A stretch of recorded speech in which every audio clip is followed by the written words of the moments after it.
આજે જ મારા ધ્યાન ઉપર આવ્યું છે કે કોવાયા ગામમાં એક સિંહણે એક પરપ્રાંતિનું આજે શિકાર કર્યો છે. બહુ દુઃખની વાત છે. ગુજરાત રાજ્ય સરકારને આજે જ એક પત્ર દ્વારા હું માંગણી પણ કરું છું, જે રીતે કે આપણે સિંહણની અને સિંહોની જે વસ્તી વધતી જાય છે એ બહુ ખુશીની વાત છે, પણ જે રીતે માનવ મૃત્યુ થઈ રહ્યા છે અને માનવનો શિકાર થઈ રહ્યો છે એ આપણા માટે બહુ દુઃખની વાત છે. ત્યારે સરકારશ્રી પાસે એક નિવેદન હું કરવા માંગુ છું કે તાત્કાલિક જ આપણે જેમ સિંહણની સંખ્યા વધી હોય તો એ રીતે આપણે ફોરેસ્ટમાં અધિકારીઓની પણ સંખ્યા વધવી જોઈએ અને કેરટેકરોની પણ સંખ્યા વધવી જોઈએ, જેના કારણે આવા બનાવો બનતા અટકે અને તાત્કાલિક આ જે સિંહણે જે આ માનવનું મૃત્યુ કર્યું છે, શિકાર કર્યો છે, એને તાત્કાલિક પકડવામાં આવે એવી સરકાર પાસે હું પ્રાર્થના કરું છું. Thank you. ઘટનાની વિગત જોઈએ તો વન્યજીવ રાજુલા રેન્જના કાર્યક્ષેત્રમાં આવતા કોવાયા ગામે વહેલી સવારે અંદાજિત 6 વાગ્યાની આસપાસ એક માનવ મૃતદેહ અથવા હ્યુમન ડેથને મેસેજ સ્થાનિક સ્ટાફને મળે છે. મેસેજ મળતા જ અમારા હદના બીટગાર્ડ અને રેન્જ ફોરેસ્ટ ઓફિસર સ્થળ ઉપર પહોંચી જાય છે.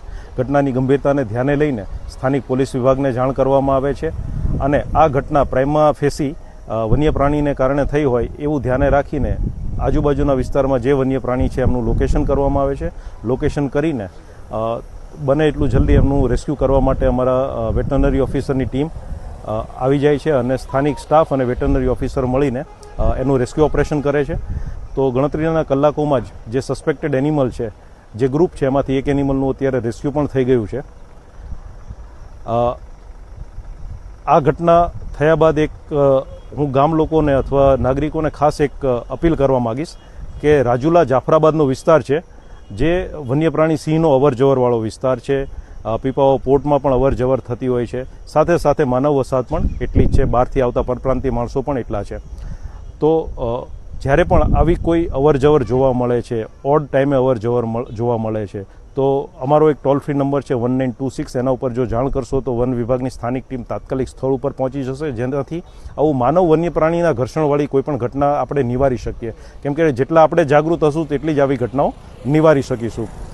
ઉપરાંત યુવાધન કે જેમને થોડો સિંહ જોવાનો ઘણી વખત ચાર્મ હોય અને એના લીધે પણ એ આવેશમાં આવીને ઘણી વખત નજીક જતા રહેતા હોય છે રેવન્યુ વિસ્તારમાં, ત્યારે પણ આવી ઘટના બનવાના ચાન્સીસ વધી જતા હોય છે. તો મારી એ સૌને પણ અપીલ છે કે સોશિયલ મીડિયામાં એવું નહીં કહું કે પ્રસિદ્ધિ મેળવવા માટે, પણ એવા કોઈ ફોટો શેર કરવાની લાલચમાં આવું નજીક જઈને રિસ્કવાળું કોઈ કામ ન કરે એવી મારી અપીલ છે.